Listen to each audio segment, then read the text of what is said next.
La foi a son propre langage. Ukwizera kufite imvugo yako. Comme chaque discipline scientifique a son propre langage. Nkuko buri rwego rwa siyanse ruba rufite imvugo yihariye yarwo. Sa propre sagesse. Ubwenge bwawe. La foi, ukwizera, c'est pas quelque chose ntago ari ikintu qui est dans le domaine virtuel. Kiri mu cyuka gusa kidafite aho gishingiye. La foi, ukwizera, c'est quelque chose qui est réel. Ni ikintu gifatika kandi kigaragara. Mais dans le domaine qui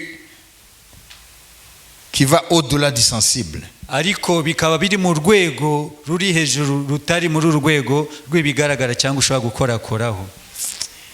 Alléluia. Amen. Nous avons dit que la foi a son propre langage. Twavuze ko ukwizera kufite imvugo yako yihariye. Allons dans 2 Rois. Tujye mu bami ba kabiri. 2 Rois. Abami ba kabiri. Chapitre 4. Igice cya 4. Verset 8. Umurongo wa 8. Hein? Jusqu'au verset 37. Kugeza ku murongo wa 37. Bukeye Elisa arahaguruka ajya i Shunemu. Hariyo umugore w'umukire aramuhata ngo ajye iwe gufungura. Nuko uhereye ubwo iyo yahanyuraga hose yajyagayo gufungura. Bukeye uwo mugore abwira umugabo we ati, mbonye ko uyu mugabo uhora atunyuraho ari umuntu wera w'Imana. None ndakwinginze twubaka kumba hejuru y'inzu, tumushyiriremo uburiri n'ameza n'intebe n'igitereko cy'itabaza, maze uko azajya aza kudusura ajya acumbikamo. Hariho ubwo yaje bamucumbikira muri ako kumba aryamamo. Abwira umugaragu we Gehazi ati, mpamagarira uwo mushunemukazi. Amaze kumuhamagara aramwitaba, amuhagarara imbere. Abwira umugaragu we ati, mubwira uti, dore ineza watugiriye yose, mbese twakwitura iki? Urashaka kumenyekana ku mwami cyangwa ku mugaba w'ingabo? Aramusubiza, oya, nibera mu bacu. Elisa ati, twamugirira dute? Gehazi aramusubiza ati, icyakora nta mwana w'umuhungu agira, kandi umugabo we arashaje. Aramubwira ati, muhamagare. Amaze kumuhamagara aritaba, ahagarara mu muryango. Elisa aramubwira ati, umwaka utaha igihe nk'iki uzaba ukikiye umwana w'umuhungu. Nawe aramusubiza ati, oya databuja, muntu w'Imana we, wibeshye umuja wawe. Hanyuma umugore arasama, igihe kigeze abyara umwana w'umuhungu nk'uko Elisa yamubwiye. Umwana amaze gukura, umunsi umwe asanga se mu basaruzi. Ahageze abwira se ataka ati, umutwe we. Se abwira umugaragu ati, muterure umushyire nyina. Nuko aramujyana amushyikiriza nyina. Nyina amwicaza ku bibero, agejeje ku manywa y'ihanga arapfa. Amaze gupfa, nyina aramwurirana amurambika ku buriri bwa wa muntu w'Imana, aramukingirana arisohokera. Ahamagara umugabo we aramubwira ati, ndakwinginze nyoherereza umwe mu bagaragu bawe n'indogobe imwe, nyaruke ngere kuri wa muntu w'Imana ngaruke. Nawe aramubaza ati, ni iki kikujyanye iwe none, ko atari mu mboneko z'ukwezi cyangwa umunsi w'isabato? Nawe ati, ariko ni byiza ko ngenda. Nuko uwo mugore ashyirisha amatandiko ku ndogobe, abwira umugaragu we ati, erekeza tugende, ntugende buhoro keretse nkubwiye. Nuko aragenda asanga uwo muntu w'Imana ku musozi w'i Karumeli. Umuntu w'Imana amwitegeye akiri kure, abwira umugaragu we Gehazi ati, nguriye wa mushunemukazi, ndakwinginze irukanka muhure umubaze uti, ni amahoro? N'umugabo wawe araho, n'umwana wawe araho? Umugore aramusubiza ati, ni amahoro. Ageze kuri uwo muntu w'Imana aho yari ari ku musozi, amufata ibirenge. Gehazi aramwegera ngo amusunike, ariko umuntu w'Imana aravuga ati, mureke, afite agahinda mu mutima, kandi Uwiteka yabimpishe ntiyabimbwiye. Umugore aravuga ati, mbese ni jye wasabye databuja umwana w'umuhungu? Sinakubwiye nti wibeshya? Elisa abwira Gehazi ati, cebura wende inkoni yanjye ugende. kandi nuhura n'umuntu wese ntumuramutse, ukuramutsa ntumusubize, maze iyi nkoni uyijyane uyirambike ku maso y'umwana. Nyina w'umwana aravuga ati, nkurahiye Uwiteka Imana nzima n'ubugingo bwawe singusiga. Nuko arahaguruka aramukurikira, ariko Gehazi abacaho ajya imbere. Agezeyo arambika inkoni ku maso y'umwana, ntiyakoma kandi ntiyumva. Aherako aragaruka ngo ahure nawe, aramubwira ati, umwana ntakangutse. Nuko Elisa araza yinjira mu nzu, asanga umwana yapfuye aryamye kuri bwa buriri bwe. Arinjira yikingirana n'uwo mwana, bombi atakambira Uwiteka. Arurira yubama kuri uwo mwana, umunwa ku wundi, amaso ku maso, amaboko ku yandi. Amurambararaho, intumbi y'umwana irashyuha. Elisa arabyuka yigenzagenza muri iyo nzu, akubita hirya, aragaruka, arongera arurira amurambararaho. Umwana yitsamura karindwi, arambura amaso. Elisa ahamagara Gehazi aramubwira ati, hamagara uwo mushunemukazi. Aramuhamagara, aramwitaba. Ahageze aramubwira ati, terura umwana wawe. Nuko araza arunama, amugwa ku birenge, maze aterura umwana we arasohoka. Amen.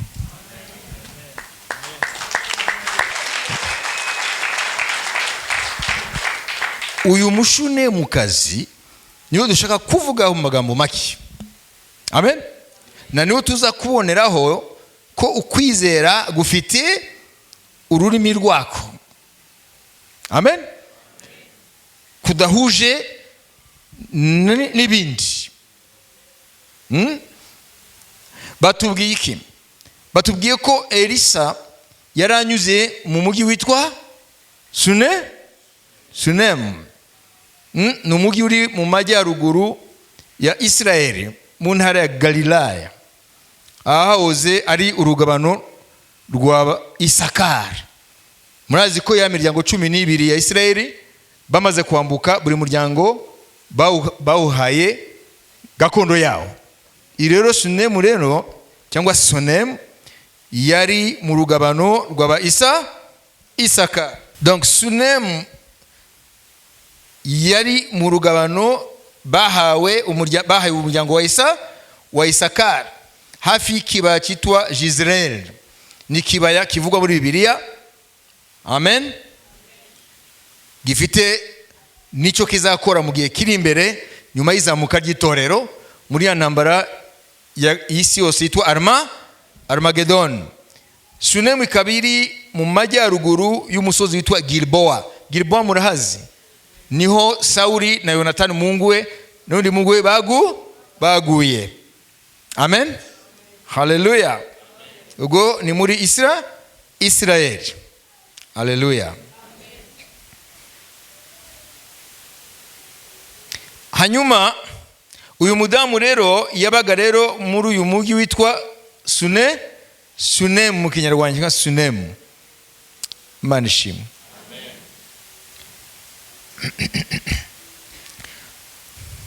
Murumva ko ari mu majyaruguru y'ikibaya cyitwa Jezreel, ikaba ari ku muhanda uva Nazareti ujya Yerusalemu. Amen. Uyu mujyi Sunem wari umujyi utoroshe, kuko niho hanyuragamo imihanda y'ubucuruzi bwinshi n'icyo gihe, kandi wari umujyi uri fortifié, ufite inkike zikomeye zubatswe na Ahabu, umwami Ahabu. Umuntu agira ibibi ariko arigiragenda n'izumi tugiye kumubukiraho. Imana ishimwe. Amen. Uyo mugore rero bise umushunemukazi, arindi zina bamuhaye. Uwo mugore rero yari umugore w'umukire, yarakize mu bifatika, ariko ikuta byose yarakize mu muntu w'imbere. Yari umutunzi w'ukwizera. Amashimenje ku mwami Yesu Kristo. Imana ntabwo ikwifuriza gukira gusa ku mafaranga, ishaka gukira n'imbere mu mutima, kandi ubutunzi bwo mu mutima bwitwa kwizera. Imana ishimwe cyane. Uyu mudamu yari umudamu ukize, ngo c'est une femme de distinction. Yari umudamu ukize mu bifatika, kandi no muri societe y'Isunem yarazwi. Noneho umugabo we yarashaje, nta mwana bari bafite. ariko bafite ubutunzi bukire.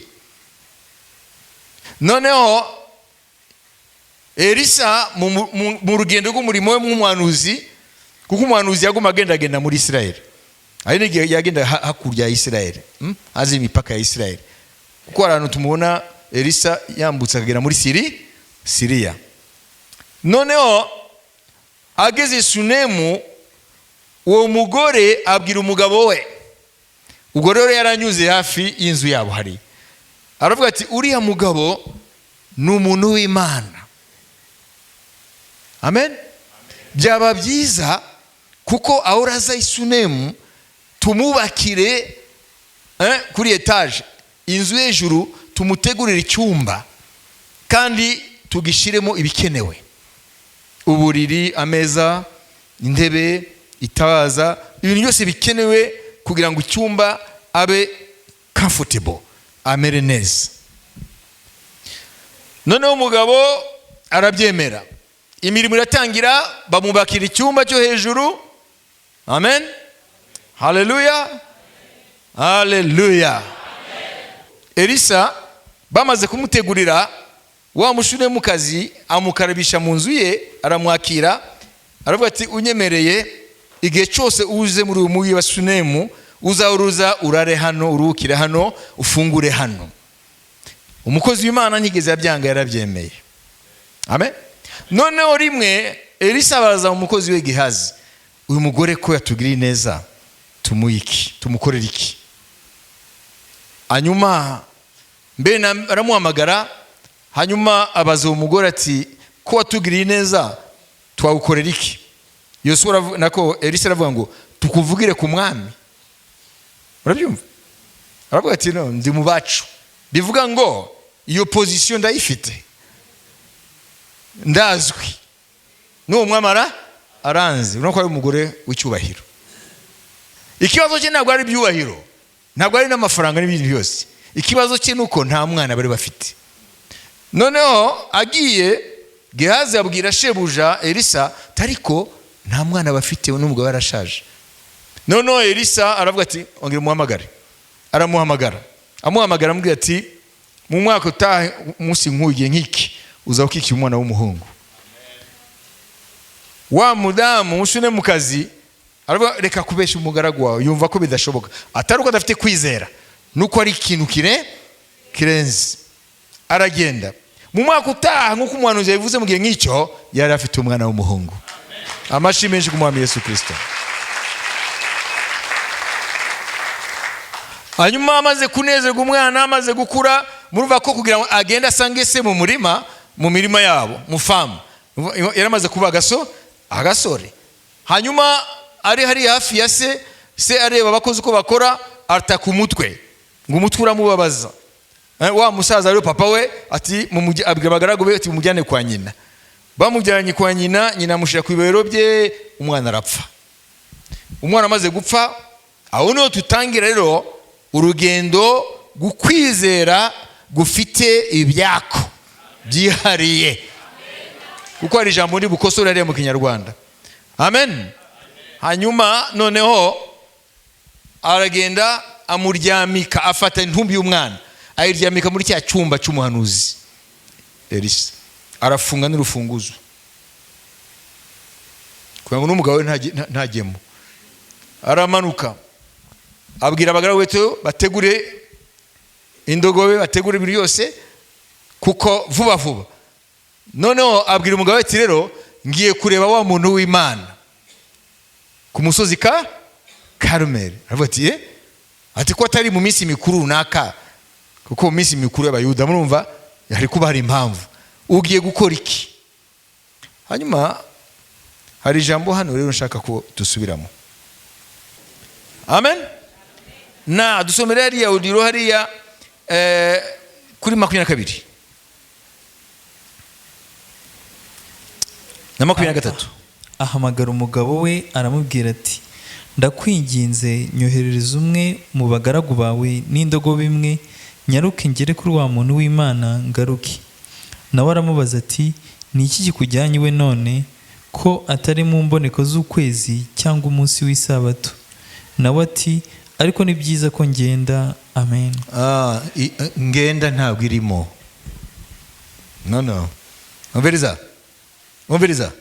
Et répondit, tout va bien. Subiramo mu Kinyarwanda hariya. Ibyo yashubije umugabo we. Nawe ati byose ni sawa. Byose ni byiza. Byose ni byiza. Ngo tout va bien. Everything is all right.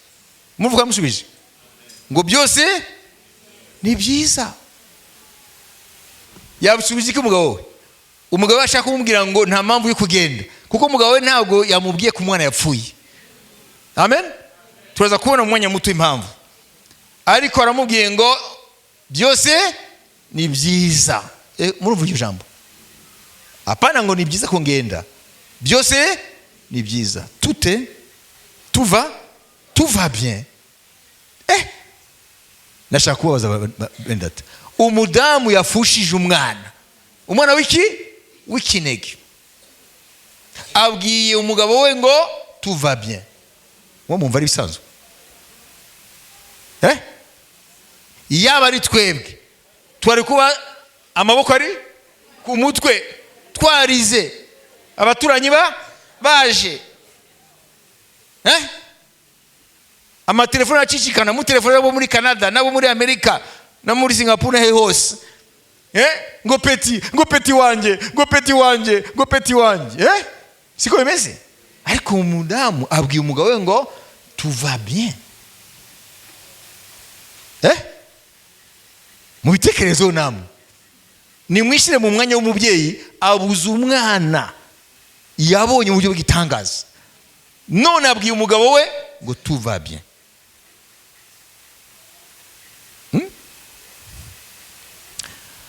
Kubera iki atabwiye umugabo we ngo bafatanye iyo circonstance, ibyo bintu byashitse? Icyambere, mwigeze mwumva uriya mugabo agirana umwanya na Elisa? Wapi? Ahubwo aho bamutubwira ari mu mirima ye.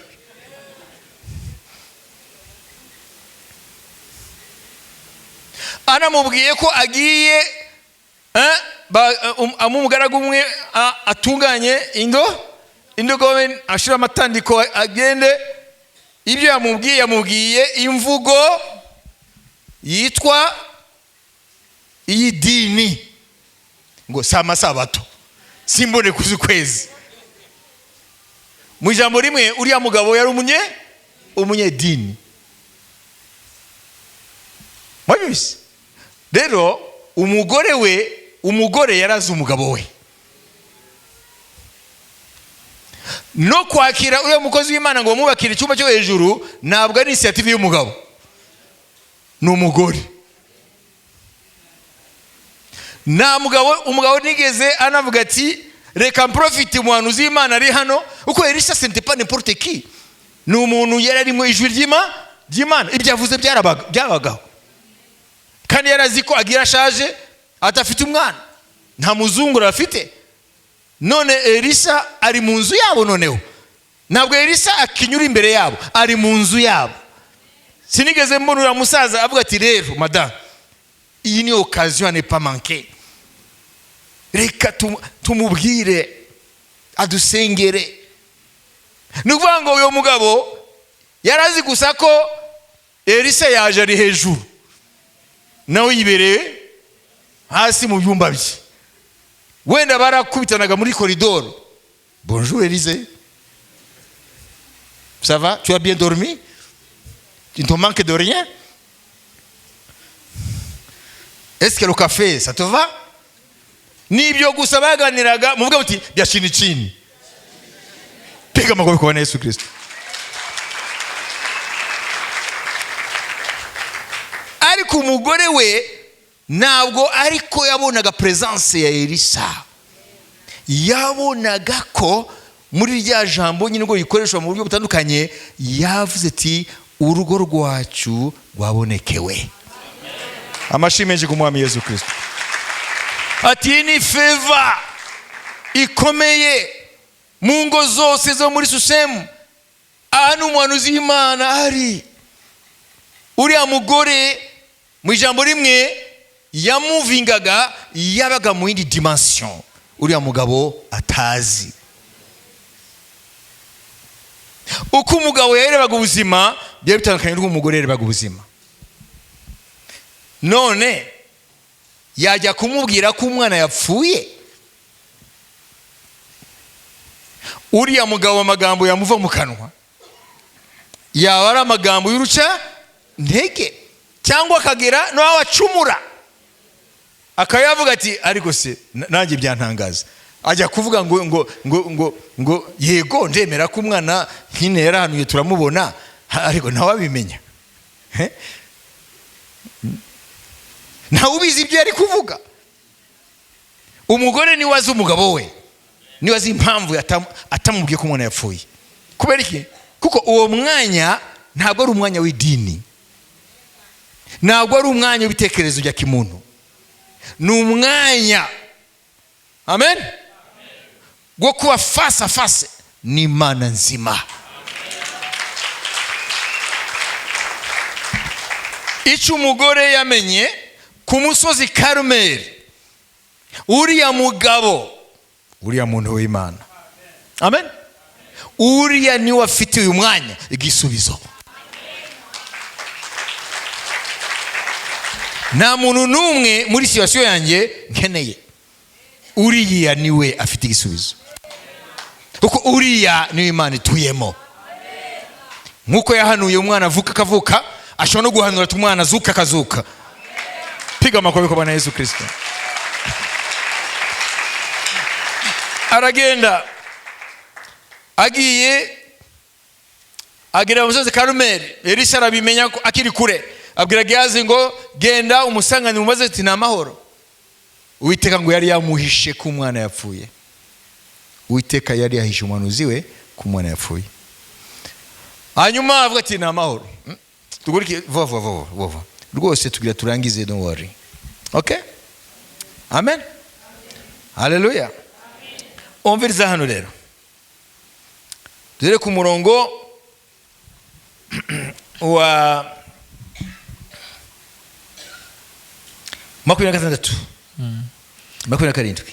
Ndakwinginze irukanka muhure umubaze uti ni amahoro, n'umugabo wawe araho, n'umwana wawe.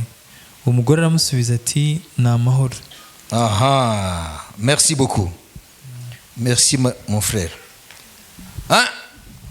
Muve ibyo abwiye Gehazi. Yamubwiye ngo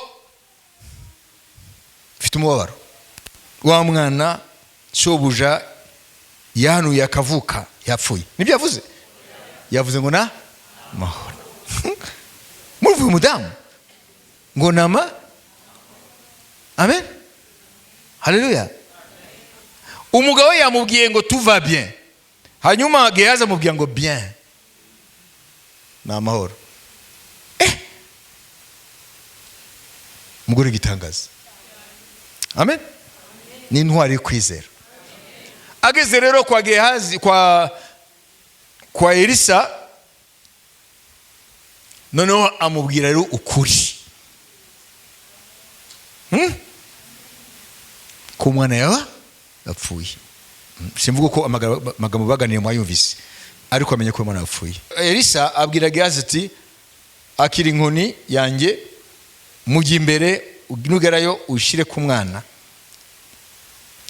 kugira ngo umwana azuke. Gehazi ariruka, agezeyo afata ya nkoni, arinjira. Wenda wa musaza ntiyarahari kuko ubwo mugore yamwe rufunguzo, ntawamenye ibyo yabwiye Gehazi, ntawabimenya. Hanyuma ashira ya nkoni ku ntumbi, hekada, nta no gukorora. Inkoni ni yani? Ni ya Elisa. Gehazi arayishira ku mwana, wapi, nta no gukorora. Intumbi ikomeza kuba ari intumbi. Mwibuke Gehazi wariwe yari umuriganya, yakoreraga umuntu w'Imana ariko ari kure y'iby'Imana. Muribuka inkuru za Namani ko yakasi ikurusi ajya kumubeshya ngo databuja arantumye ngo ibi nibi ubimpe, hanyuma ibibembe ya Namani ikamujyaho. Aragaruka noneho Elisa amenya n'ubundi ko nta kigenda kuri uriya Gehazi. We arazana na Mushunoni mu kazi, sibyo? Ageze hariya Elisa ubwe azamuka hejuru aho umwana aryamye. Amen, haleluya.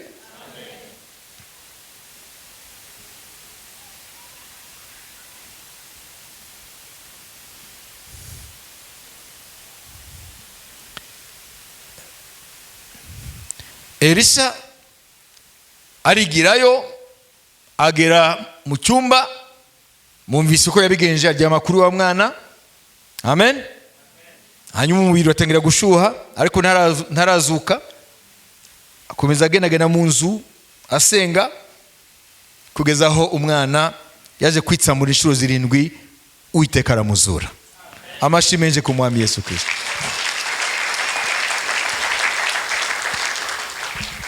Ikintu hano gikuru niki, uriya mugore yari umugore afite kwa kwizera cyo turavuga, kuko imvugo ye itandukanye n'imvugo y'umuntu usanzwe muri situation yararimo. We aravuga ngo byose ni byiza kandi yafishije. Gehazi aramubajije ngo na amahoro, ngo na amahoro. Nuvuga ngo ukwizera, amen, nyakwizera tukubonera muri ya mugore kuravuga kuko ufite imvugo yako. Ntago kwizera kuvuga nkuko ibindi mvugo zisanzwe zivuga, kuko ukwizera kurabona igisubizo abandi babona ibibazo. Amashyi menshi ku Mwami Yesu Kristo.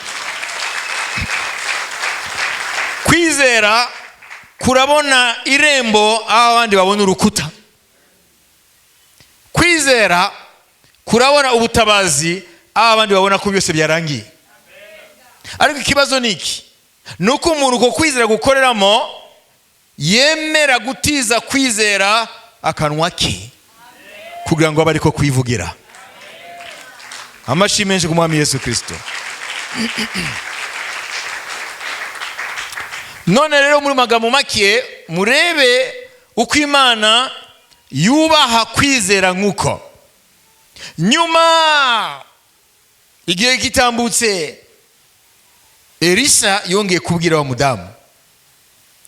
Some mu gice cy'umunani, we turasatira kurangiza umurongo wa mbere tugeze ku murongo wa 6, hanyuma dusoze.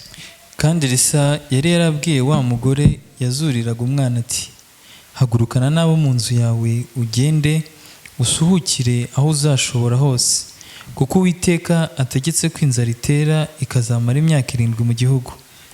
Nuko umugore arahaguruka bigenza atyo, akurikije ijambo ry'uwo muntu w'Imana, ajyana n'abo mu nzu ye asuhukira mu gihugu cy'Abafilisitiya, amara imyaka 7. Iyo myaka 7 ishize, uwo mugore arasuhukuruka ava mu gihugu cy'Abafilisitiya, araza atakambira umwami kubw'urugo rwe n'igikingi cye. Muri uwo mwanya umwami yavuganaga na Gehazi, umugaragu w'uwo muntu w'Imana, amubwira ati, ndakwinginze untekerereze ibikomeye Elisa yakoraga byose. Nuko agitekerereza umwami uko yazuye uwapfuye, uwo mwanya wa mugore yazuriraga umwana baraje. Atakambira umwami kubw'urugo rwe n'igikingi cye. Gehazi aherako aravuga ati, nyagasani mwami, nguyu wa mugore n'umwana we Elisa yazuye. Umwami abibaza uwo mugore arabimubwira. Umwami aherako amuha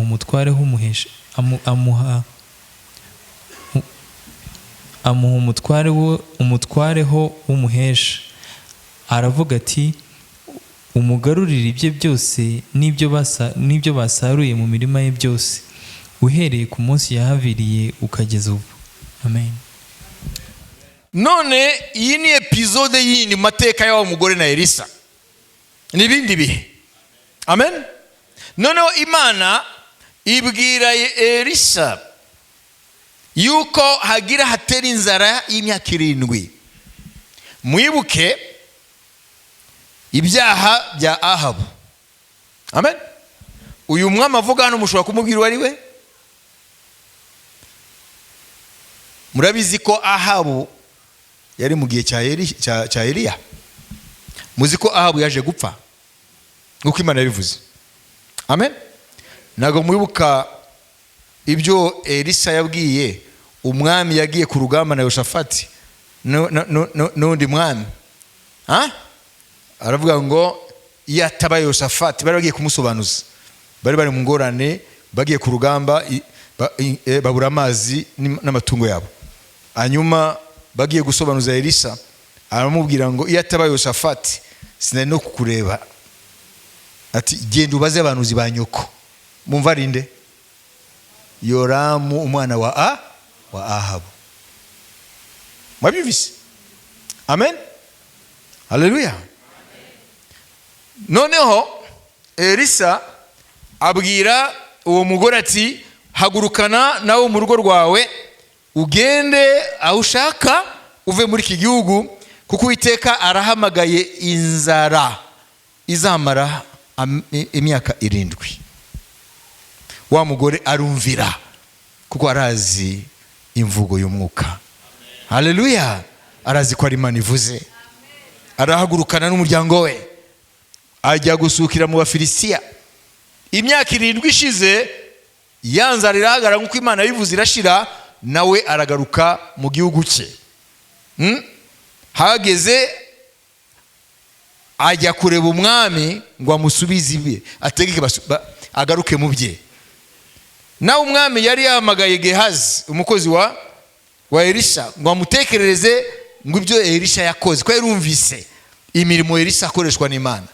None yari aramubwira ukuntu ya mwana yazutse wa Mushunemu. Abonye wa mugore ati mwana uwo mugore turavuga Elisa yazuye umwana we nguri araje. Araza umwami aravuga ati noneho Gehazi we ceceka reka mbyumvire mu kanwa ka nyir'ubwite. Arabyemeza ko byabaye.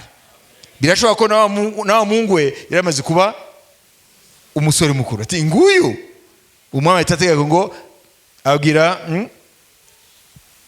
umugaragu we yari n'inkone mu bisanzwe unique w'ibwami. Ati genda umuheshe byose ndetse nibyo yari kunguka muri imyaka 7 yose bayimusubize. Amen.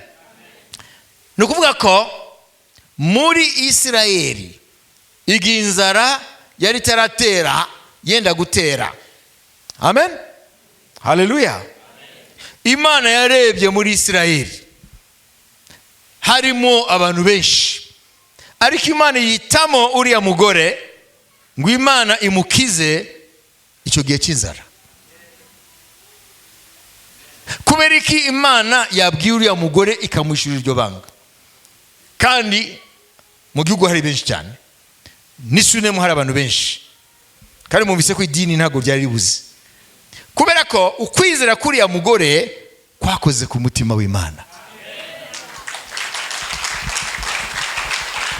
Na niyo mpamvu Imana yamufashe mu cyubahiro gikomeye, kubera ko kwizera nk'uko kwari muri uwo mugore gutuma Imana, haleluya, ikomeza gucungana na hariya hari uko kwizera.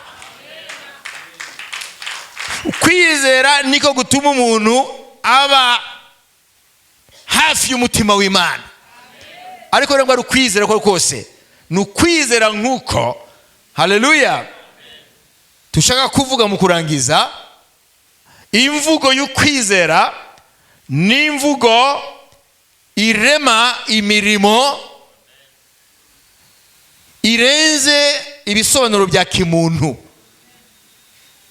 Kwizera nk'uko kurema imirimo yako y'umwihariko, kubera ko ni ukwizera k'umwihariko. Imana ishimwe. Haleluya. Abantu benshi dufite ukwizera ko magambo, ntabwo ari ukwizera nk'uko gufite ireme mu Mana nzima. Uriya mugore yarazi ko Imana ya Elisa ni Imana rurema, niyo mugenga wa byose, ibyo itegetse birakoreka. Uyu mugore ashyirwa mu ntwari zo kwizera, nubwo tutamusoma mu ntwari zo kwizera, ariko umutima w'Imana ni intwari yayo. Ikimenyeye nuko yaje no kumwishurira ibyo abandi batazi. Ati va muri iki gihugu, inzara igira itere, uzagaruka inzara irangiye. Imana ihabwa icyubahiro. None rero bavandimwe, ukwizera kwari uyu mushunemukazi, kwari muri uyu mushunemukazi, niko kwizera Imana ivuga uyu munsi ko ishaka mu bantu bitwa ko ari abayika kubura. Uko niko kwizera Yesu yavuze muri Luka 18:8, ngo ese umwana w'umuntu nagaruka mu isi azasanga kwizera. Ni bene uku kwizera. Haleluya. Basomera umurongo Luka 18:8. Ese umwana w'umuntu nagaruka mu isi azasanga kwizera. Nukuye kwizera avuga. Ndabwire yuko izazirengera vuba, ariko umwana w'umuntu naza, mbese azasanga kwizera kukiri mu isi? Amen. Jésus n'a pas défini ce genre de foi. Il n'a pas défini ce genre de foi. Yesu ntabwo yatanze ubusobanuro bw'ubwoko bw'uko kwizera. Mais il dit, lorsque le Fils de l'homme reviendra, aravuga ngo igihe umwana w'umuntu azagaruka, trouvera-t-il la foi? eza azasanga ukwizera? Mais c'est quel genre de foi? ese ni ubuhe bwoko bwo kwizera? Amen. Amen. Et nous allons terminer. turahita dusoza. C'est quel genre de foi? ni ubuhe bwoko bwo kwizera? Hein? Amen. Amen. C'est quel genre de foi? ni ubuhe bwoko bwo kwizera? Alléluia. Amen. C'est quel genre de foi? ni ubuhe bwoko bwo kwizera? Mais quand le Fils de l'homme viendra, trouvera-t-il la foi sur la terre? igihe umwana w'umuntu azagaruka, azasanga ukwizera mu isi? La foi, ukwizera c'est quelle foi? ni ukwiye kwizera. Ce n'est pas une foi intellectuelle. ntabwo ari ukwizera ko mu bwenge. Je crois en Jésus. nizera Yesu, Je crois au Saint-Esprit. nizera Mwuka Je Wera, crois à Dieu le Père. nizera Imana Data, Je crois à l'Église. nizera itorero. Non, oya, ça ce n'est pas la foi qui est logée dans notre cerveau. hano ntabwo havugwa ukwizera kuri mu bwonko bwacu. Ça ce n'est pas la foi intellectuelle. ntabwo ari ukwizera ko mu mutwe. Ce n'est pas la foi fondée sur beaucoup de choses que nous connaissons sur Jésus. ntabwo ari ukwizera gushingiye ku bintu byinshi tuzi kuri Yesu. Ce n'est pas la foi, ntabwo ari ukwizera que nous trouvons dans des livres. ukwizera dusanga mu bitabo. Savez-vous la foi de cette tsunamite? muzi ukwizera kuriya mushunemukazi? Elle n'est pas dans beaucoup de docteurs en théologie. ntabwo uko kwizera kuri mu badogiteri benshi ba teolojiya. Pourtant, elle ne connaissait pas beaucoup de choses comme aujourd'hui. ntabwo yari azi ibintu byinshi nk'abantu bo muri iki gihe. Beaucoup de gens abantu benshi ont la foi qu'ils puisent dans les livres, bafite ukwizera bavoma mu bitabo. mais la foi dont il est question, ariko ukwizera kuvugwa hano, oui, les livres, la Bible et les livres qui parlent des œuvres de Dieu, nous en avons besoin. Nous pouvons nourrir notre foi, mais la véritable. yego Bibiliya n'ibindi bitabo bigaburira ukwizera kwacu turabikeneye Pour nourrir notre foi. kugira ngo bigaburire ukwizera kwacu. Mais la véritable foi ariko ukwizera nyako qui habitait cette femme, la tsunamite. kwari muri uwo mugore w'umushunamukazi. Ce qui est important devant Dieu, icy'ingenzi imbere y'Imana, ce n'est pas ce que nous connaissons de Dieu. ntabwo ari ibyo tuzi ku Mana, Fut-il abondante. nubwo byaba ari byinshi gute. Mais ce qui est important, icy'ingenzi c'est ce que nous vivons avec Dieu dans la vie réelle. nicyo tubanamo tugendanamo n'Imana mu buzima bwacu bwa buri munsi. Acclamons Jésus. dukomere Yesu amashi. Imani ambayo Mungu anataka ukwizera Imana ishaka si kujua maneno mingi juu ya Yesu, si ukumenya ibintu byinshi kuri Yesu, si kujua maneno mingi juu ya si Mungu, ukumenya ibintu byinshi ku Mana, ingawa ni vizuri. nubwo byaba ari byiza. Imani iliyoishi ndani ya Mshunemu ukwizera kwari muri uwo mugore w'umushunemukazi ni imani ambayo inatenda kazi katika maisha ya siku kwa siku. ni ukwizera kubyara imirimo mu buzima bw'iminsi yose. La foi dont il est question, ukwizera kuvugwa hano c'est la foi qui nous lie avec Dieu dans le quotidien. ni ukwizera kuduhuza n'Imana mu buzima bwacu bwa buri munsi. C'est la foi qui nous fait vivre la réalité de Dieu dans la vie de chaque jour. ni ukwizera kuduha kubaho mu kubaho kw'Imana mu buzima bwacu bwa buri munsi. Cette femme n'était pas rabbin, uwo mugore ntago yari umwigisha mu Bayuda, elle n'était pas scribe, ntago yari umwanditsi w'ibyanditswe elle byera, n'était pas sacrificatrice, ntago yari umutambyi, elle n'avait rien de tout de ces fonctions. ntago yari muri izo nzego z'idini. C'était une femme de distinction, bien sûr, dans la société. yego yari umugore w'umunyacyubahiro w'umutunzi, Mais dans le domaine religieux, elle n'était rien. ariko mu by'idini nta kintu yari ahagarariye. Mais elle avait quelque chose ariko hari ikintu yari afite que même beaucoup de rabbins n'avaient pas. kandi abarabini benshi batari bafite. Elle avait quelque chose yari afite ikintu que beaucoup de scribes n'avaient pas. abanditsi benshi batari bafite. Elle avait yari afite ce qui était important devant Dieu. icy'ingenzi imbere y'Imana. Elle avait une confiance totale dans Yahweh. yari afite kwizera kuzuye muri Yawe. Elle savait que le Dieu d'Israël, yari azi ko Imana ya Isirayeli c'est le Dieu suprême. ni Imana iri hejuru ya C'est byose, lui qui a créé toutes choses. niyo yaremye byose Et il peut tout kandi ishobora byose dans chaque circonstance. mu bihe byose abana abantu banyuramo. Elle avait cette foi yari afite uko qui kwizera, parle le langage de Dieu. uko kwizera kuvuga imvugo y'Imana. Elle avait cette foi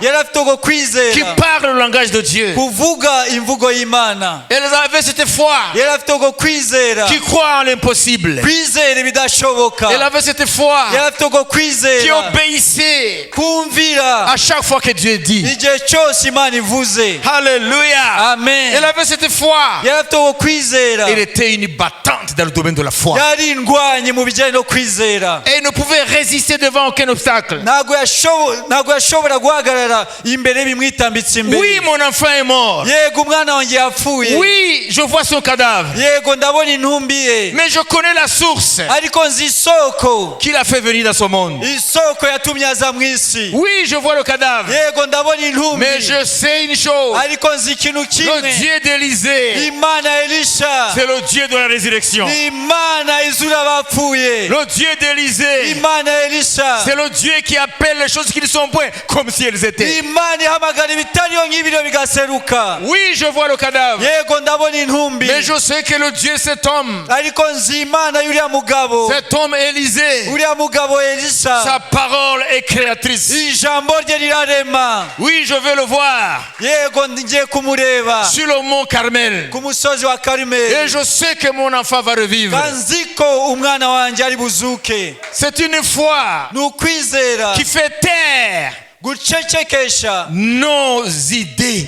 ibitekerezo byacu. C'est une foi qui fait taire ni ukwizera gucecekesha les pensées humaines. ibitekerezo bya kimuntu. C'est une foi qui fait taire ni ukwizera gucecekesha tout ce qui est du domaine de la chair. iyo byose bijyanye n'inyama n'amaraso. Elle marchait dans une dimension yagenderaga mu rwego du surnaturel de Dieu. urwego rw'ibitangaza rwo mu Mana. Pour elle, kuri we il n'y avait aucun obstacle nta kintu na kimwe cyagomba kumwitambika qui pourrait imbere, l'arrêter cyashobora kumuhagarika dans ce que Dieu peut faire. mu byo Imana ishaka gukora. Elle savait que yari azi ko même si les choses demeurent en état, nubwo ibintu bikomeje kuba uko byari biri, mais elle sait que ariko azi ko au moment opportun, mu gihe gikwiriye, lorsque Dieu va parler igihe Imana iri buvuge par la bouche de son prophète, binyuze mu kanwa k'umuhanuzi wayo, l'impossible va être possible. ibidashoboka biraza gushoboka. Pourquoi est-ce que dans ces jours-ci, kubera iki muri iki gihe il y a pas de miracle ou presque pas? nta bitangaza bihari? Pourquoi dans ces jours-ci, kubera iki muri iki gihe il y a peu ou presque pas de miracles? hari ibitangaza bike ni nkaho nta n'ibihari? Hein? Pourquoi? kubera iki? C'est parce que les hommes d'aujourd'hui, nuko abantu b'iki gihe dans nos églises, mu matorero yacu n'ont pas la foi ntago bafite que kwizera Dieu aimerait voir. Imana yakwishimira kubona muri bo. Dieu nous prend pour des religieux comme ce vieux monsieur-là, le mari de la Sunamite. Imana idufata nk'abanyedini nka wa mugabo w'umushunemukazi. Les choses de la dimension de l'esprit sont loin. ibiri mu rwego rwo mu mwuka w'Imana biri kure yabo. La plupart, Abenshi leurs relations avec Dieu, je termine, ubusabane bwabo n'Imana, je termine, ngiye gusoza, s'arrêtent à venir remplir des devoirs religieux, bigarukira gusa kubahiriza imihango n'imigenzo y'idini, des obligations religieuses. ibyo basabwa n'amadini. Ce dimanche, allons prier. Ni ku cyumweru tujye gusenga, Mais quand Dieu voit leur cœur, ariko Imana irebye mu mitima yabo il ne trouve pas cette foi-là. ntago ibonamo ko kwizera. Vous avez compris? Amen, Vous avez compris? amen.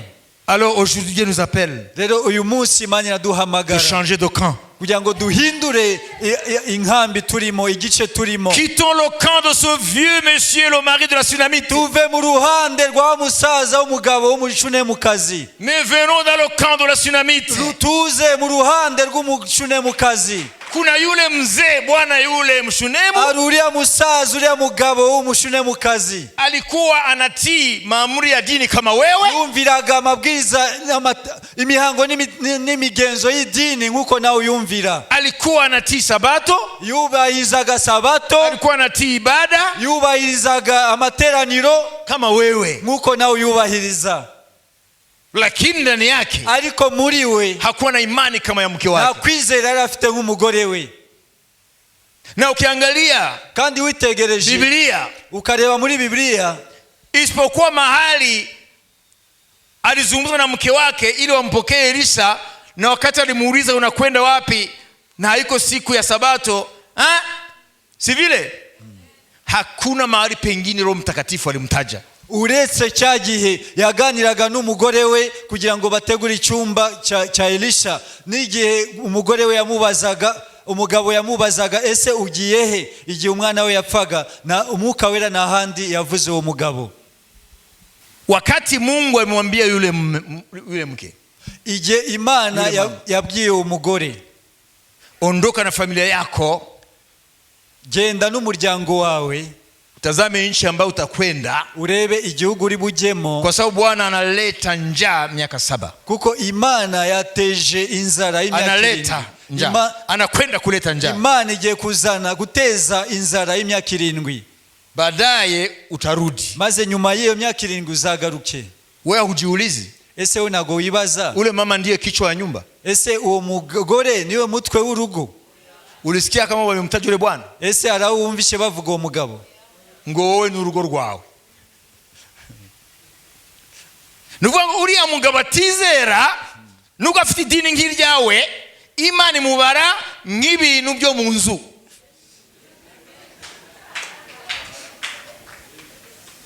Kuko imbere y'Imana il n'existe pas. ntago yari ariho. Niko kugira wa mugore ati rero mkundwa, kwa sababu unajua alikuwa ni mpendo wa Mungu, yari umukundwa w'Imana. Amen, Amen. Sasa mwanangu, Rero ondoka na nyumba yako, rero mwana wanje ujyane n'urugo rwawe mahali unapotaka, aho ushaka. yani Mungu atamlinda huko, kuko Imana izamurindira aho hantu. nyuma ya miaka 7 nyuma y'imyaka 7 utarudi hapa, uzagaruke njaa hano, itakuwa imekoma. inzara izaba yarangiye. Moi je me pose une question, Je ndibaza ikibazo, où est le mari là? umugabo rero arihe? Est-ce qu'il était déjà mort? Ese yari ahari? Il était déjà mort? Est-ce qu'il était déjà mort? Ese yari yaramaze gupfa? Mais Dieu ne l'a pas dit. Imana ntacyo yamuvuzeho. Dieu ne prend même pas la peine de le mentionner. Imana nta nubwo yigeze ifata igihe cyo kuvuga mu izina rye, Parce que devant Dieu il n'existe kuko pas. imbere y'Imana ntago yari ariho. Celui qui existe devant Dieu, Uhari imbere y'Imana c'est la Sunamite. ni uwo mushunemukazi. Apocalypse 3. Ibyahishuwe igice cya 3. Lisez bien. Usome neza. Lisez bien. Some neza. Hein? Vous y êtes? Amen. Amen. Amen. Amen. Alléluia. Amen. Alléluia. Amen. Le verset 1er. Umurongo wa mbere, Et on va terminer. turahita dusoza. wandikire marayika w'itorero ry'i Sarudi uti, Mwumve ibyo Imana ivuga. ufite imyuka 7 y'Imana n'inyenyeri 7 aravuga aya magambo ati, nzi imirimo yawe nuko ufite izina ry'uko uriho, nyamara ukaba uri intumbi. Amen. Okay. Mungu anasema una jina la kuwa hai ila wewe umekufa ni mauti. Imana iravuga ngo ufite izina y'ukuriho nyamara uri intumbi. Je sais que tu passes pour être vivant et tu es mort. Ziko ugaragara nkuriho ariko warapfuye. Bwana anasema, Umwami aravuze, andikia kanisa la Sarudi, andikira itorero ry'Isarudi, waambie hivi, uribwire gutya, yeye anaye roho 7, ufite imyuka 7. voici ce que dit celui qui a les 7 esprits de Dieu et les 7 étoiles. Dore ufite imyuka 7 n'inyenyeri 7. Hein? Il dit ceci, aravuga ngo, je sais que tu passes pour être vivant et tu es mort. Ziko ugaragara nkuriho ariko warapfuye. Lorsque Dieu vient dans une maison, Yo Imana ije mu rugo, hein? Dans un foyer quelconque, mu rugo mu muryango runaka, et lorsque Dieu dit, yo Imana ivuze, dans cette maison, muri uru rugo, il vit une seule dame. harimo Seule dame, une seule personne. harimo umuntu umwe. Katika nyumba hii Muri uru rugo kunaishi mtu mmoja tu, hatuyemo umuntu umwe gusa, ni mama anaitwa fulani. ni umumama witwa kanaka. Na kama unamsikia Mungu, Wumvisha imvugo y'Imana, unaweza kusema Mungu hapana. ushaka kuvuga Mana oya. Kuna bwana yake, Harimo umugabo we, kuna kijana wake mkubwa, harimo umuhungu we mukuru, na kuna mtoto wake mwanamke, harimo n'umwana w'umukobwa, na watumishi wawili. n'abakozi 2. Ni watu ngapi?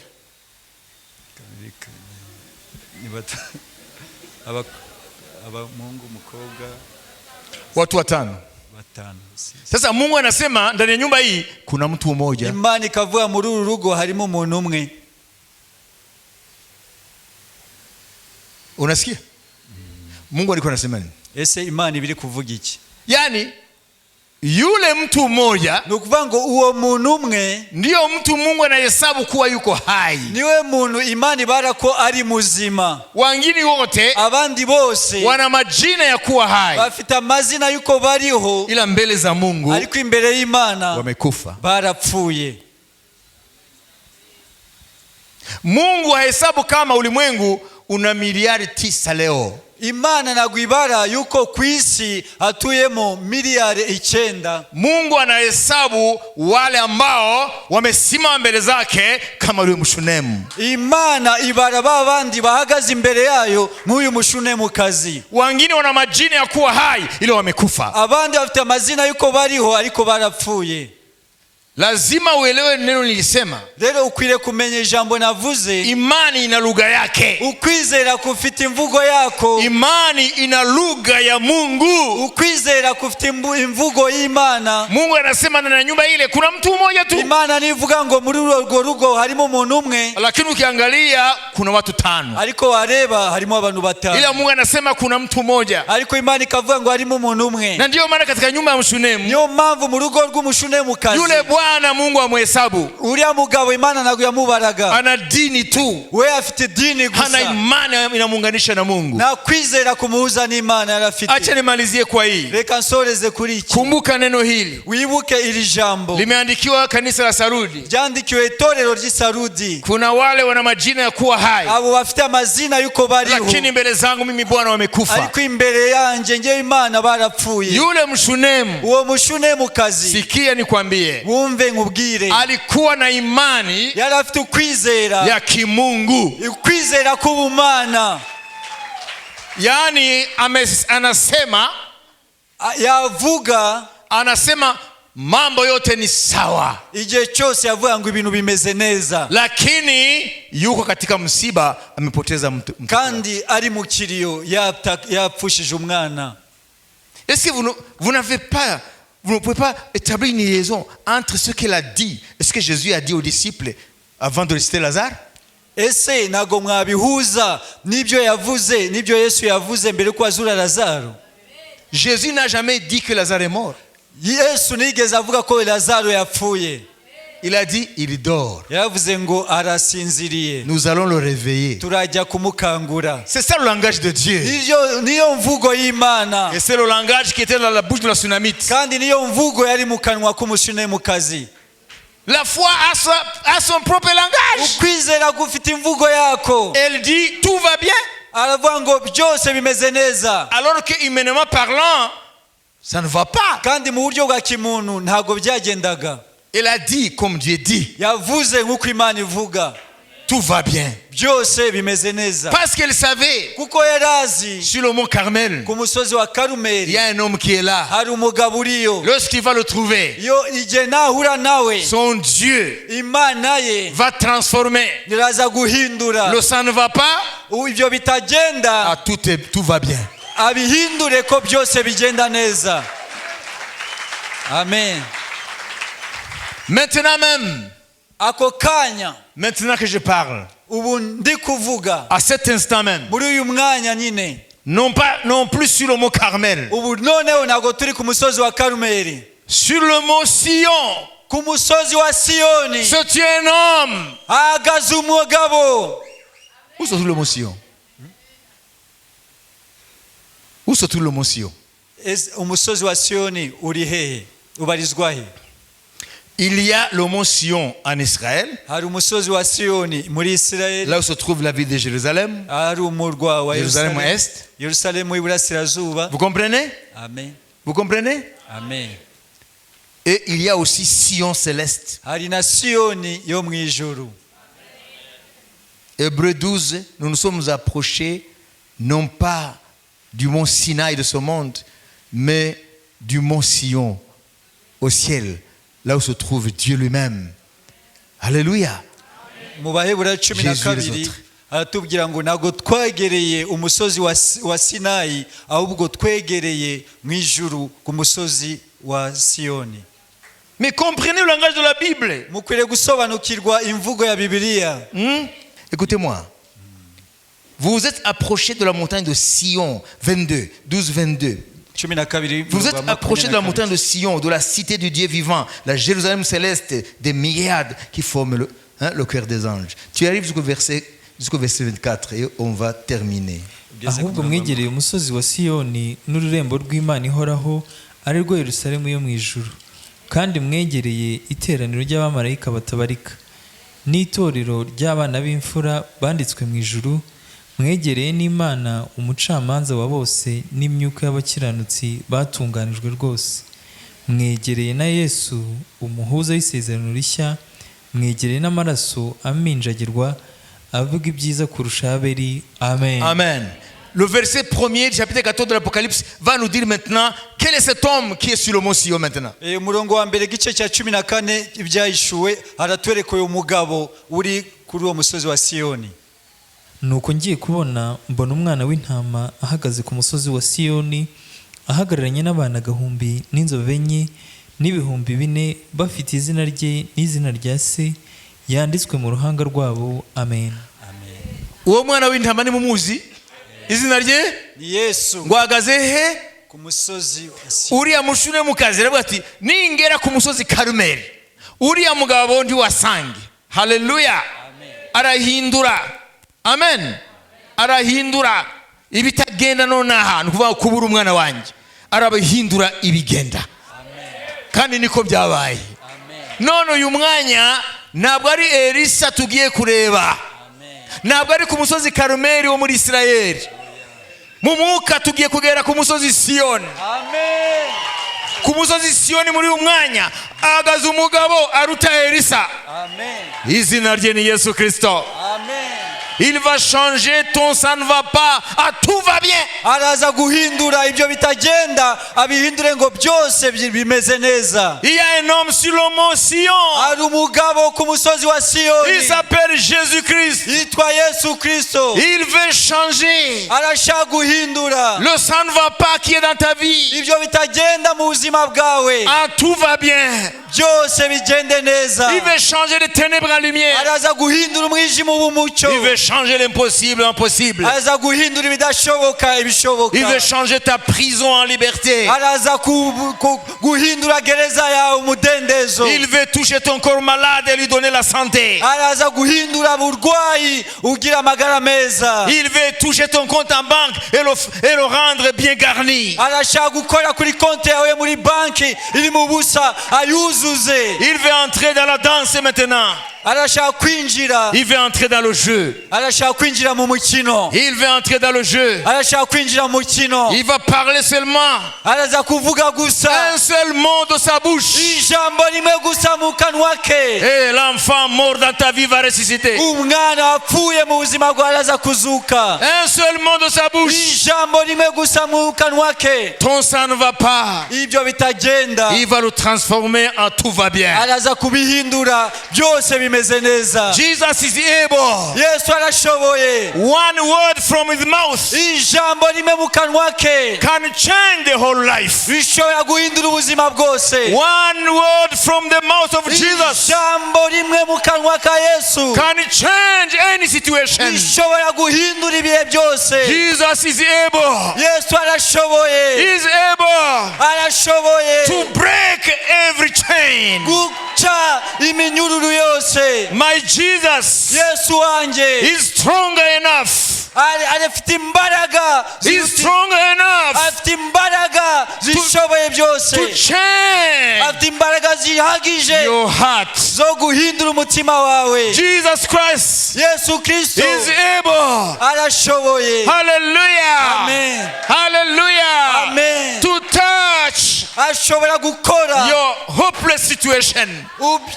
ubuzima butarimo ibyiringiro. His name is Jesus, Izina rye ni Yesu, the Son of the Most High God. umwana w'Imana nzima. Jesus of Nazareth. Yesu Kristo w'i He Nazareti rose from the dead. yazutse mu bapfuye. Listen to me. Munyumve. Jesus of Nazareth. Yesu Kristo w'i Nazareti. Jesus of Nazareth. Yesu Kristo w'i Nazareti. Listen to me Munyumve neza. very carefully. Muitonde. Jesus of Nazareth Yesu Kristo w'i Nazareti has conquered death. yanesheje umwijima, Has conquered death. yanesheje urupfu. Jesus of Nazareth Yesu Kristo w'i Nazareti has conquered yaranesheje the grave. He's imva. alive. He's alive. He's alive. He's Ni alive. muzima, He's ni alive. muzima, He's ni alive. muzima. You don't need any religion. Nagukeneye idini, You don't need any religion. nagukeneye idini, You don't need more things to know about Jesus. nagukeneye kumenya ibindi bintu byinshi byerekeye Yesu. You need just Icyo ukeneye ni to kimwe, have kugira the same faith. kwa kwizera nyine. Hallelujah. Amen. Which we found in that lady. Uko kwizera twabonye muri uyu mugore. No. Oya, No Jesus.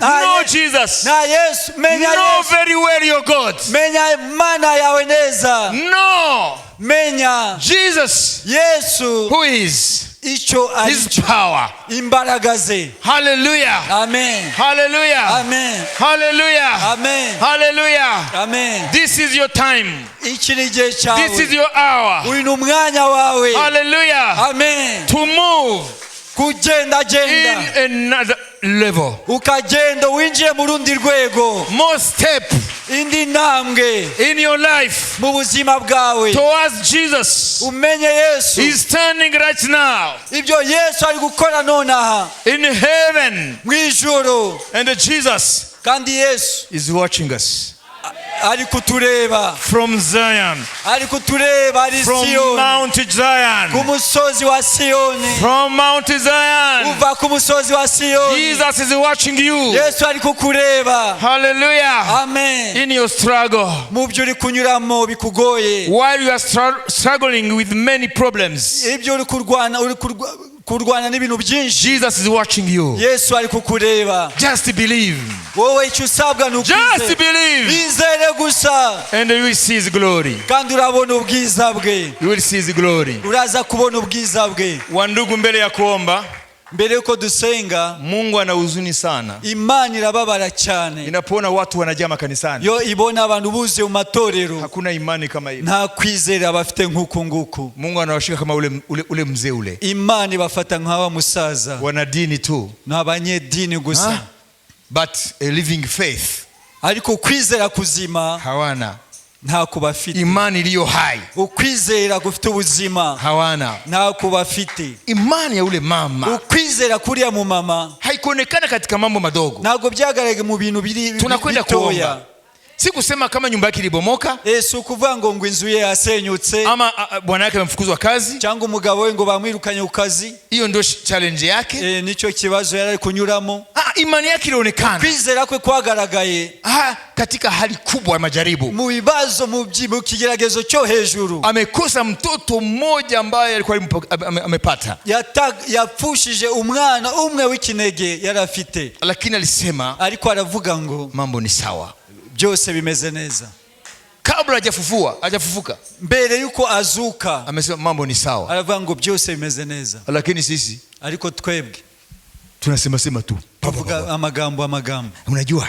Waruzi ko unaka manyumba walitufukuza. Waruzi ko batwirukanye. Unajua kwamba hivi sasa na kukazi kesho watanifukuza. Waruzi ko no kukazi ejo bari bonyirukane. Ntabwo tunategereza ko batubaza nko mushunemo bamubajije. Tutangira kuvuga abayisi n'abagenzi. Urabizi yuko mu kigiri imbere ntakazi zabafite. Rero guys undebera hari iwanyu nimba kubyagenda. Wabona ngo urabizi? Baba. Il faut repenser. Kongera gutekereza ta relation avec Dieu. Sano umusabane bwawe n'Imana. Qu'est-ce que tu fous dans les églises? Ese nico ukora mu itorero? Qu'est-ce que tu cherches? Nico ushaka dans les églises? Mu matorero. Il n'y a pas une loi qui te contraint dans les églises. Nta tegeko rigutegeka kujya mu itorero. Nous sommes dans un état laïque. Turi mu gihugu kidashingiye ku idini. Tu peux prier ou ne pas prier, c'est ton affaire. Ushobora gusenga cyangwa ntusenge. Personne ne viendra à la maison t'arrêter parce que tu n'es pas allé à l'église. Pourquoi est-ce que tu es dans l'église?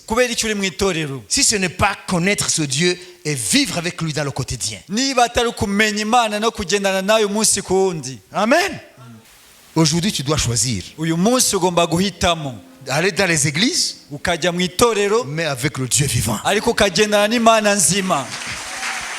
Et il faut que Dieu se manifeste dans ta vie. Imani. Ukwizera. Mungu anataka kupanda ndani yenu. Imani ishaka gutera muri mwebwe. Ni imani ya kimungu. Ni ukwizera k'ubumana. Ninaamini Mungu. Ndizera Imana. Anaposema. Igihe Imana yavuze. Ninatii. Ndumvira. Na anatenda. Kandi Imana irakora. Hiyo ndio imani Mungu anataka. Uko niko kwizera Imana ishaka gutera muri twe. Amen. Na nataka tumuombe leo. Ninde ushaka ko tumusengera uyu munsi? Inua mikono yako na usimame mahali ulipo. Zamura ibiganza byawe uhagarara imbere y'Imana. Tu dis j'en ai marre. Uvuge ngo ndarambiwe de vivre une vie kuba mu buzima qui ne manifeste pas la gloire de Dieu. Utagaragaza ubwiza bw'Imana. J'en ai marre. Ndarambiwe. J'en ai marre ndarambiwe d'aller tous les dimanches à l'église kugenda buri cyumweru ku itorero pour remplir des obligations religieuses. Kugira ngo nubayize amihango y'idini. Alors que la gloire de Dieu ne se manifeste pas dans ma vie. Kandi ubwiza bw'Imana butagaragara mu buzima bwanjye. Je vais à partir d'aujourd'hui, ndashaka uhereye umunsi, Seigneur Jésus, Mwami Yesu, par ta grâce, kubw'ubuntu bwawe, donne-moi umpe la foi de la Sunamite. ukwizera k'umushinemukazi. Elle ne connaissait pas beaucoup de choses de toi, ntabwo yarakuziho ibintu byinshi, mais elle avait une confiance absolue en toi. yarakwizeye mu buryo bwuzuye. Elle croyait que tout est possible avec toi. yarizeye ko byose bigushobokera. Et sa foi t'a glorifié. kandi ukwizera kwe kwagwesheje icyubahiro. C'est pourquoi elle a été enseignée niyo mpamvu yigishijwe partout et durant ces millénaires. yagiye avugwa ahantu hose muri ibi binyagihumbi. Mais son vieux monsieur est tombé dans les oubliettes. ariko umusaza umugabo we yaribagiranye mu mateka. Ta parole nous dit que la foi parle même si on est mort. Ijambo rye riratubwira ngo ukwizera kuravuga nubwo umuntu yaba yarapfuye. Cette femme n'existait plus, mais sa foi parle aujourd'hui. Uwo mudamu ntabwo akiriho ariko ukwizera ko kuracyavuga na none. Je ne veux pas finir comme monsieur tout le monde. Ntabwo yarangiye Je ne nk'abantu veux bose. pas finir comme monsieur tout le monde. Ntabwo nshaka kuzapfa kimwe n'abandi bose. Mais je vais finir ma vie en héros de foi. Ariko ndashaka kuzasoza ubuzima bwanjye nk'intwari yo kwizera. Donne-moi à vivre la foi vivante chaque jour. Ume kubaho mu kwizera buri munsi mu minsi yanjye yo La kubaho. foi vivante. Ukwizera kuzima iminsi yanjye yo kubaho. Kwizera kuzima iminsi yanjye yo kubaho. Je vais faire la différence. Ndashaka kuba itandukaniro. I want to make a difference. Ndashaka kuba uwihariye. Je ne vais pas suivre moutonnement. Ntabwo nshaka gukurikira nk'intama.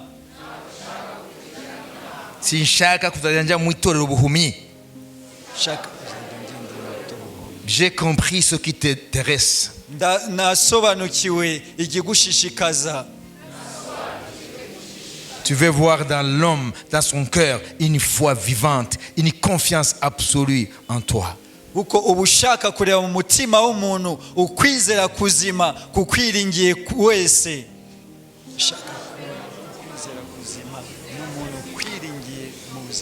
Tu ne veux pas une tête bien pleine, mais un cœur bien fait. Ntabwo ushaka umutwe wuzuye ahubwo ushaka umutima muzima. Je reçois, Seigneur, Ndakiriye mwami cette semence de la foi de la Sunamite. iyi mbuto y'ukwizera k'umushunemukazi. Et lorsque tu regarderas le monde, Igihe uzitegereza mu isi, que je ne sois pas compté parmi ceux qui ont le nom d'être vivants alors qu'ils sont morts. sinzabarwe muri abo bafatwa nk'abazima kandi barapfuye. Bafite izina ryo kuba bazima barapfuye. Abafite izina kandi barapfuye. Mais je veux être inscrit parmi les vivants. Ariko ndashaka kubarwa mu bazima. Je crois, Seigneur, Ndizera mwami qu'aujourd'hui, ko uyu munsi un nouveau chapitre ko s'ouvre dans ma vie. ko ibihe bisha by'amateka bifungutse mu buzima bwanjye. I believe, oh my God, Ndizera mwami mana yanjye that you open a new chapter in my life. yuko utangiye ibihe bisha mu buzima bwanjye. Full of faith. Wuzuye ukwizera. Ndagusaba kandi ndizera kubimpaye kandi ndagushima mu izina rya Yesu Kristo. Amen.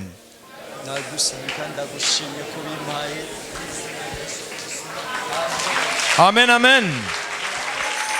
Alors, je vais prier pour vous sur base de votre confession. Rero ngiye kubasengera bishingiye ku kwatura kwanyu. Levez vos mains. Une petite prière. Zamure ibiganza n'isengesho rito. Ariko kuri wowe utarakira Yesu, wowe ukwiye kuzana imbere kugira ngo banze wakira agakiza ka Yesu Kristo. Kuko intambwe ya mbere yo kugendana n'Imana no kubanza kwihana ibyaha byawe.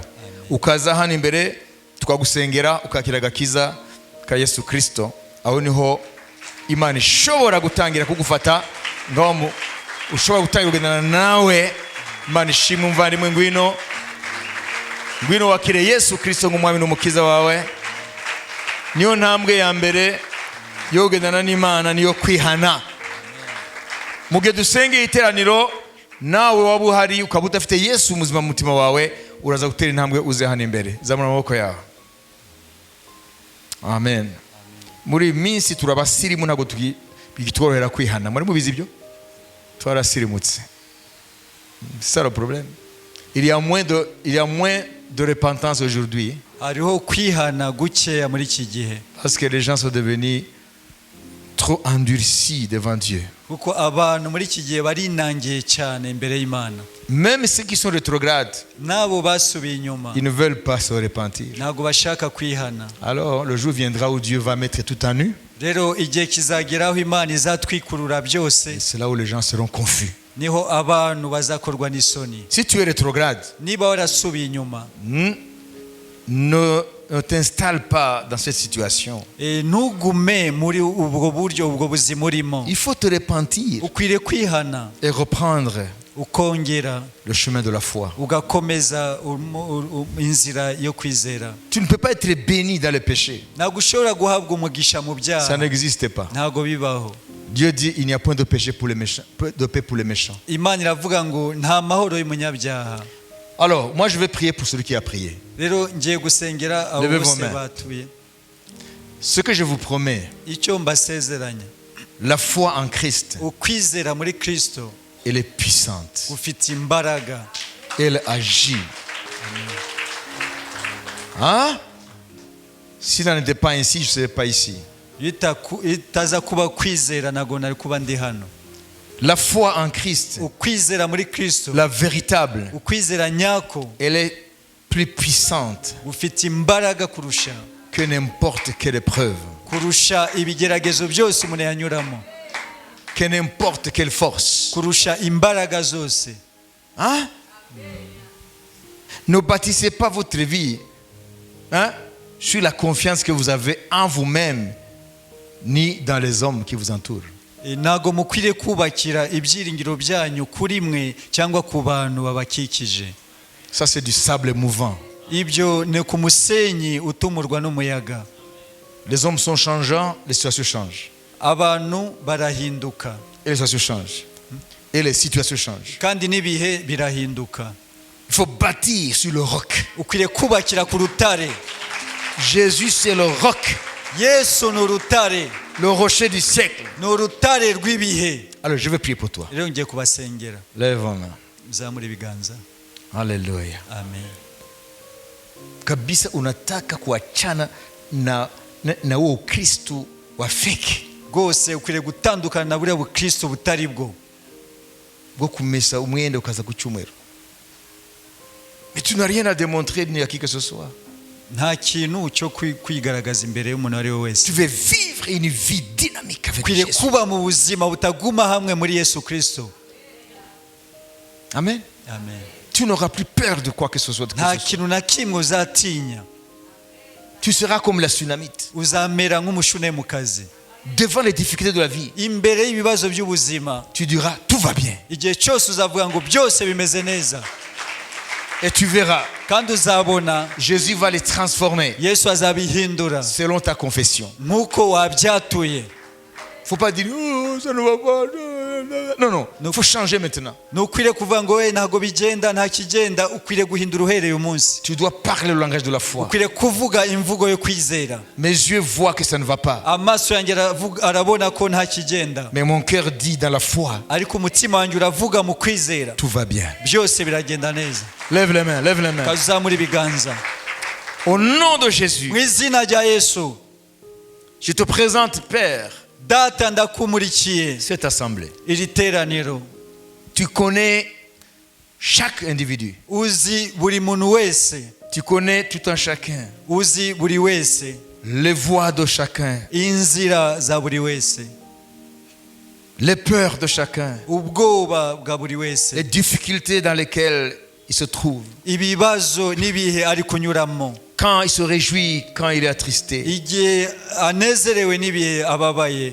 Je demande humblement Jésus Ndasabye nciye bugufi Yesu de répandre cette foi de la Sunamite gusuka uko kwizera k'umushunemukazi dans nos cœurs maintenant. mu mitima yacu nonaha, Que notre langage kugira ngo imvugo yacu soit le langage de la foi. ibe imvugo yo kwizera. Que la foi s'exprime Ukwizera kugaragarire à travers des œuvres grandioses de ta part. binyuze mu mirimo n'ibitangaza biturutse kuri wowe. Tu n'as pas arrêté tes miracles. Ntago ntago wigeze uhagarika gukora ibitangaza. Tu n'as pas arrêté ta façon d'agir. Ntago wahagaritse uburyo bwawe bwo gukora. Tu as dit mon père agit jusqu'à présent, moi aussi j'agis. Waravuze ngo data arakora nanjye ndakora na bugingo n'ubu. Seigneur, Mwami, c'est nous qui avons perdu la foi. ni twebwe twatakaje kwizera. Tu n'as pas changé. Ntago wigeze uhinduka. Ton nom s'appelle celui qui ne change jamais. Izina ryawe witwa udahinduka. Seigneur, maintenant, Mwami, nona plante la foi de la Synamite dans chaque enfant de Dieu. tera ukwizera k'umushunemukazi muri buri mwana wawe. Qu'il n'y ait pas dans l'église Ntihabe mu itorero des figurants seulement,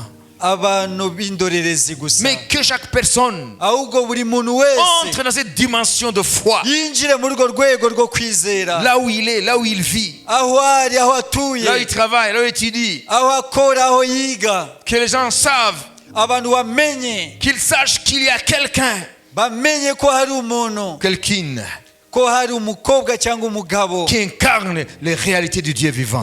ugaragaza ukuri ko kubaho Nous k'ubwami disons bw'Imana. non au compromis. Turanze impu zombi Au nom de mu Jésus, izina rya Yesu. je confesse au nom de Jésus Datuye mu izina rya Yesu que l'Esprit amène la foi de la Sunamite en toi. ko Mwuka Wera azanye ukwizera k'umushunemukazi muri Au nom wowe. de Jésus, Mu izina rya Yesu reçois cette foi maintenant. akira uko kwizera nonaha. Reçois la foi surnaturelle de Dieu Akira ukwizera kw'igitangaza kw'Imana muri wowe, comme un don de Dieu. nk'impano y'Imana. La foi Ukwizera dans le Dieu vivant, mu Mana nzima, dans sa parole. mu ijambo Et rye. qu'à partir d'aujourd'hui, Uhereye none tu marches dans cette foi. ugendere muri uko Que kwizera, ton langage change. imvugo yawe ihinduke, Que tu commences à parler utangire kuvuga comme la Sunamite. nk'umushunemukazi, Parler comme Dieu parle. nk'uko yavugaga nk'uko Imana Le ivuga. langage de la foi. Imvugo yo kwizera, Il y a la provision hari ibihagije là où il y a la foi. igihe cyose, hari ukwizera, Il y a l'élargissement hari ukwagukirwa, là où il y a la foi. hari Il y ukwizera, a la joie hari umunezero, là où il y a la foi. hari ukwizera, Il y a la victoire hari là où il y a la foi. hari ukwizera. Reçois cette foi. Pokea imani hiyo akira uko kwizera katika jina la Yesu. mu izina rya Yesu. Pokea imani ya mshunemu. Akira ukwizera k'umushunemukazi. Tangu leo maisha ya dini ninakemea kwa jina la Yesu. Uhereye none ubuzima bw'idini ndabuvumye mu izina rya Yesu. Tangu leo maisha ya dini ninakemea kwa jina la Yesu. Uhereye none ubuzima bw'idini ndabwirukanye mu izina rya Yesu. Imani iliyo hai ingie ndani yako. Ukwizera kuzima kwinjire muri wowe. Wakati Mungu anakuona, igihe Imana izajya ikubona, aseme ya kwamba uko hai ivuge kuri muzima katika jina la Yesu. mu izina rya Yesu. Na matendo ya imani n'ibikorwa byo kwizera, yambatane na wewe. imirimo yo kwizera iguherekeze. Matendo ya imani Imirimo yo kwizera yambatane na wewe. iguherekeze. Nguvu za imani Imbaraga zo kwizera yambatane na wewe. ziguherekeze. Ishara na miujiza Imirimo n'ibitangaza yambatane na wewe. iguherekeze. Tangu leo Uhereye none nyumba yako urugo rwawe iwe nyumba ya miujiza. ibe urugo rw'ibitangaza. Tangu leo Uhereye none maisha yako ubuzima yawe bwawe maisha ya we miujiza. ubuzima Yesu bw'ibitangaza. hajabadilika, Yesu nigeze ahinduka, anakubariki sasa. araguhaye umugisha nona. Tembea ndani ya imani, Gendera mu kwizera, kiri maneno ya imani vuga, atura amagambo yo kwizera katika jina la Yesu. mu izina rya Yesu. Ulimi wako Ururimi rwawe utawaliwe na Roho wa Mungu. ruyoborwe n'umwuka w'Imana. Maneno yanayotoka kinywani mwako Amagambo aturuka mu kanwa kawe yawe maneno ya imani, aba amagambo yo kwizera, isiwe maneno ya upotevu, n'aba amagambo ya upotovu. amagambo y'ubupfu, isiwe maneno ya kibinadamu tu, n'abe amagambo y'inyama n'amaraso ya iwe kimuntu, maneno ya imani ahubwo aba amagambo yo kwizera katika jina la mu Yesu. izina rya Yesu. Kila mtu aseme amen. Buri wese avuge amen. Amen. Sasa mbele ya kuwapa baraka, Rero mbere yo kubaha umugisha, ngira mbabwire ikintu kimwe. Nimubona uko mungana hano, ntabwo dukeneye isi yose uko tungana hano. Turamutse tutangiye kugendera muri uko kwizera k'umushunemu, ururimi rwacu rugatangira kwatura nko yaturaga, twese hano mbibabwira ukuri, twabona imbaga ihinduka.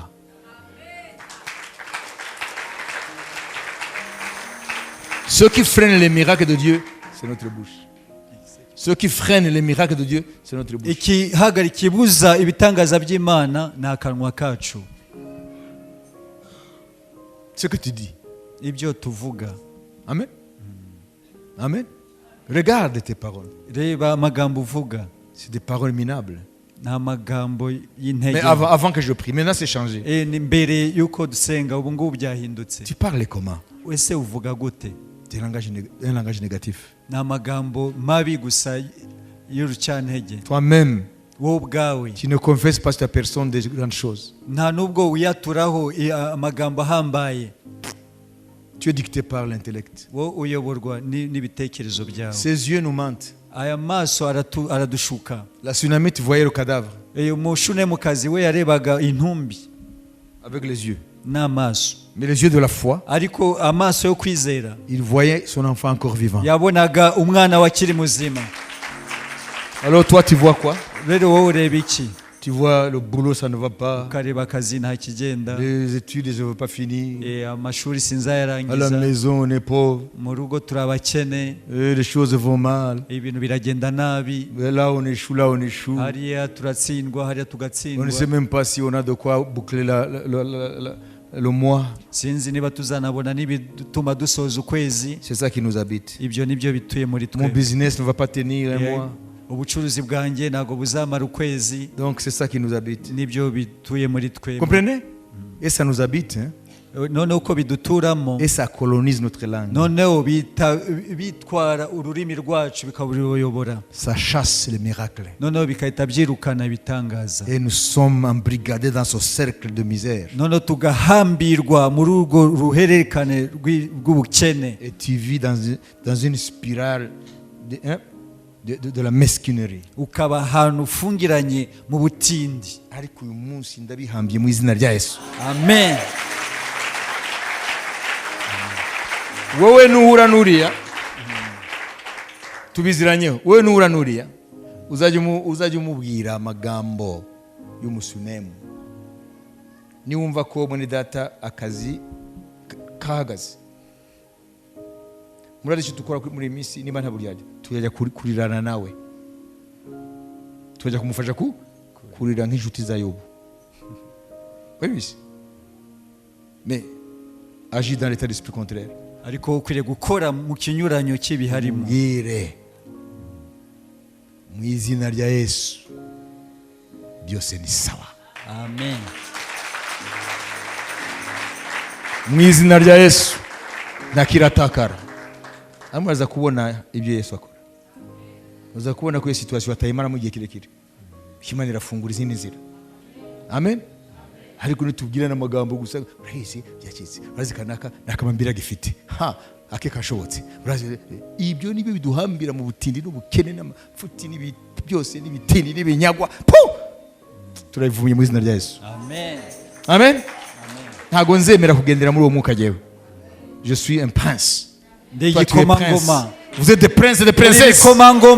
N'ibikomangoma kazi. Vous devez vivre une vie digne de princes et de princesses. Ukwiriye kuba mu buzima bujyanye n'ibikomangoma kazi. Kwanza nimara kuba umugisha niko muza kuramukanya. Nimwongere kwibona nk'abantu.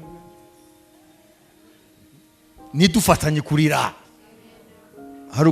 Ahubwo tuzamurane. Imana ishimwe. Imana ishimwe. Imana ishimwe. Imana ishimwe. Hallelujah. Amen. Oh, hallelujah. Amen. Nataka kukuombea na utamwambia jirani yako kumpa baraka, mwambie tangu leo Bwana ameyabadilisha kuwa mapya. Tangu leo tembea katika maisha. Amen. Amen. Ya imani na utamuona Mungu. Amen. Uze guha umugisha mugenzi wawe musezeranaho umubwire ngo uhereye umunsi Imana iraza kuguha umugisha ihindura ubuzima bwawe. Amen. Non, tu es béni à partir de maintenant. Ubu ngubu wamaze guhabwa umugisha. Tu vas marcher dans cette bénédiction. Uraza kugendera muri uwo mugisha. Continue dans la foi. Ukomeze mu kwizera. Et tu verras que Dieu est fidèle. Uzabona ko Imana ariyo kwizera. Je vais vous bénir maintenant. Ubu ngiye kubaha umugisha. Amen. Amen. Ta vie doit être une vie qui va faire la différence. Ubuzima bwawe bukwiriye kugaragaza itandukaniro. Nuza umurokore nk'abo barokore bandi babaye ikiru ry'imigani. Amen. ukwiye kuba umurokore wa nyawe, aho abantu bavuga ati yes uriya azi uwo yakurikiye. Nimba nanjye nakurikira Imana, nakurikira Imana yuriye. Amen. Alléluia. Ta vie doit être alléchante. ubuzima bwawe bukwiriye kuresha abantu. Ubuzima bwawe bukwiye kuba rukuruzi, ugakurura abantu kuri Yesu. Imana ishimwe. Au seul nom, en prononçant ton nom, il faut que l'enfer tremble. Mu kuvuga izina ryawe gusa, ikuzimu akwiriye guhinda umushyitsi. Ton nom Izina ryawe doit faire trembler l'enfer. akwiriye guhindisha umushyitsi ikuzimu. Amen, amen. Amen. Inua mikono yako. Neza muri biganza byawe. Imana ishimwe.